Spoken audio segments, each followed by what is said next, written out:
주님께서 여러분과 함께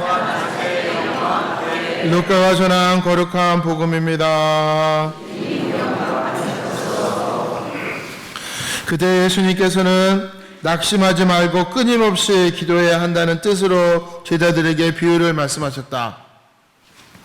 어떤 고을에 하느님도 두려워하지 않고 사람도 대수롭지 않게 여기는 한 재판관이 있었다. 또 그 고을에는 가부가 한 사람이 있었는데 그는 줄곧 그 재판관에게 가서 저와 저의 적대자 사이에 올바른 판결을 내려주십시오 하고 졸랐다. 재판관은 한동안 들어주려고 하지 않다가 마침내 속으로 말하였다. 나는 하나님도 두려워하지 않고 사람도 대수롭지 않게 여기지만 저 가부가 나를 이토록 귀찮게 하니 그에게는 올바른 판결을 내려주어야겠다. 그렇지 않으면 끝까지 찾아와서 나를 괴롭힐 것이다. 주님께서 다시 이르셨다. 이 불의한 재판관이 하는 말을 새겨 들어라. 하느님께서 당신께 선택된 이들이 밤낮으로 부르짖는데 그들에게 올바른 판결을 내려주지 않으신 채 그들을 두고 미적거리시겠느냐. 내가 너에게 말한다. 하느님께서는 그들에게 지체 없이 올바른 판결을 내려주실 것이다. 그러나 사람의 아들이 올 때에 이 세상에서 믿음을 찾아볼 수 있겠느냐. 주님의 말씀입니다.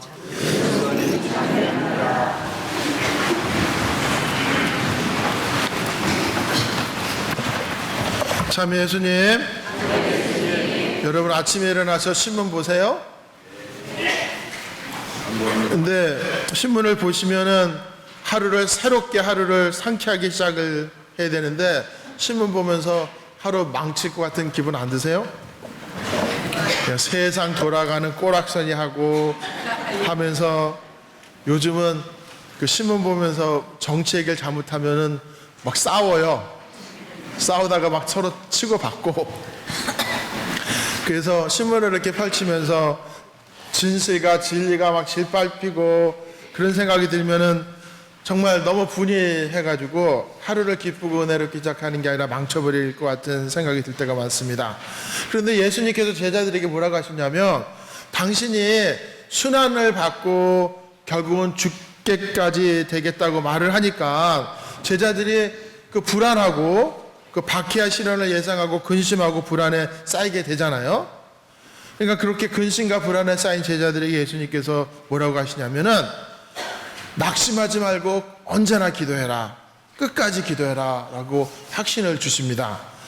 그게 예수님께서 세상의 제자들에게 세상 속에서 어떤 어려움이 닥쳐오더라도 끝까지 충실하게 믿음을 지키고 하느님의 자비로우심과 도우심을 의심해서는 안 된다. 라고 가르칩니다. 그래서 언제나 기도하고 용기를 잃지 말아라. 이 말씀은 오늘 우리에게도 하시는 말씀이에요. 제자들에게 예수님께서도 자주 기도하시는 모습을 보여주셨어요. 그래서 오늘 복음에서는 예수님께서 기도의 두 가지 측면을 말씀해 주십니다. 첫 번째는 언제나 기도하라는 거예요. 언제나 기도하고 하느님의 도움을 청하십시오. 에베소서 6장 18절에 바울의 사도의 말씀이 있습니다. 우리가 신앙생활 하면서 자주 듣게 되는 말인데 그거는 기도예요. 기도라는 단어일 겁니다. 근데 도대체 우리가 가끔은 무엇이 기도일까라고 생각합니다. 여러분 그 소아데레사 아시죠? 소아데레사께서는 기도는 하느님을 알아보는 거예요. 알아차리는 겁니다. 그리고 아빌라의 성녀 데데레사님께서는 기도는 사랑하는 사람과 함께 사랑의 이야기를 하는 거예요. 그리고 여러분 그 샤르르트 후고 성인 신부님께서는 기도는 하느님을 사랑하고 하느님을 생각하는 거예요. 예. 그래서 우리는 신앙생활을 이렇게 비추어서 기도를 이렇게 생각해 본다면 여러분처럼 주일에 와서 하루를 거룩하게 지내고 1시간 미사 드리면서 정말 열심히 기도하고 하느님을 내 아버지로 따르고 믿고 그리고 하느님과 이야기를 나누고 하느님께서 주신 은혜에 감사를 드리고 그리고 또 그분에게 우리가 필요한 은혜를 청하는 거예요. 그래서 우리가 기도하기 위해서 모인 겁니다. 이 주일에 1시간 미사 드리는 거 참 거룩한 시간이에요. 그죠? 참 거룩한 시간이에요. 하느님께 감사드리고 또 우리가 필요한 은혜를 청하는 겁니다. 그리고 두 번째는 오늘 복음에서 강조되고 있는 두 번째 점은 고달프고 힘들더라도 우리에게 고달프고 힘들더라도 용기를 잃지 않고 기도하라는 말씀입니다. 근데 기도할 때 용기를 잃어버리는 사람, 좌절한 사람, 희망이 없는 사람은 너무나 불행합니다. 용기를 잃게 되면은 자신이 청하고 기다리고 바라고자 했던 모든 것이 다 쓸데없는 것이 돼버리는 거예요. 예. 그리고 하느님과의 대화와 하느님에 대한 신뢰가 중단돼 버리는 겁니다. 그래서 오늘 제1독서를 보면은 모세가 약속의 땅 가나안에서 하느님의 백성의 승리를 쟁취하도록 어떻게 합니까? 손을 들고 있잖아요. 하루 종일 손을 들면 힘들잖아요. 이번에 우리 꾸르실려 가서 양팔 기도한다고 이렇게 하면은 묵주 기도 드리는데 손이 아파서 내려오게 되잖아요. 어떻게 이게 한 30분도 힘든데 모세는 하루 종일 하느님께 이스라엘 백성의 승리를 기도하니까 힘드니까 여호수아하고 사람들에게 받쳐주잖아요. 예? 예. 그래서 끊임없이 기도하는 그 모세의 모습을 보여줍니다. 오늘 복음에 나오는 가부는 올바른 판결을 내려달라고 끈질기게 매달리고 간청합니다.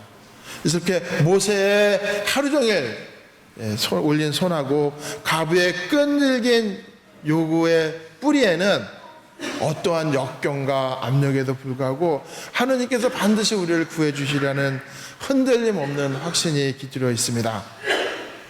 그러나 하느님께 대한 그러한 확신이 그게 쉽게 유지가 되는 건 아니에요. 왜냐하면 땀과 고난과 순환을 예수님처럼 참고 견뎌야 하는 용기가 있어야만이 되는 겁니다. 그래서 기도도 우리가 이거 해주세요, 이거 해주세요, 이거 해주세요, 이거 해주세요는 기도는 너무 이기적이고 자기 중심의 기도처럼 되잖아요. 그래서 이웃을 위한 기도, 남을 위한 기도를 이렇게 하고 또 감사드리는 게 선행이 돼요. 감사와 찬미. 감사와 찬미가 가장 높은 형태의 기도예요. 이거 해주세요, 이거 해주세요, 이거 해주세요는 낮은 차원의 기도입니다. 더 높은 거는 이웃을 위해서, 형제 자매를 위해서 기도하는 게 더 높은 차원이고 가장 높은 게 감사와 찬미의 기도예요.